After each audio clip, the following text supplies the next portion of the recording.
Hi guys. So, nalang kay i-share ninyo no. Kay ako tinud-anay lang gastador kay kustanan.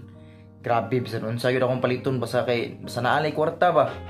Nya mo order ko kanang sa mga pagkaon, nya naamo ko Grab food, na Food Panda, order ko bisan unsa guys nya. Muna gasto na pod. Then kung mag-online sad ko, napo ko Shopee, napo Lazada. So palit lang ba. Nya nakabantay ko karon guys nga wala mo jugoy kwarta, wala mo jugoy mga tinigom. So kuno na ko mga tungod yun ni atong ako mga pampaliton nga dili jud kay importante. Mga last month ako naman na siyang gi-trace, gi-record yun na nako ba unsa ako mga gipangpalit, unsa ako mga gigasto ba. So naka-realize lang ko nga nilabay gid ang panahon nga daghan na kay kog mga nagasto nga kwarta nga unta natigom na nako. Pero lagi tungod kay nagpataka lang kog gasto, wa gyud napadulngan guys. Nya mo to gisubay mo na nako, gi-trace mo na nako gyud guys. Ako na nang gi-record ba.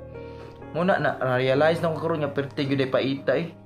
So muna karon guys, siguro sugod ugma. Magmunaw na ako nga di na siguro ko mag-record.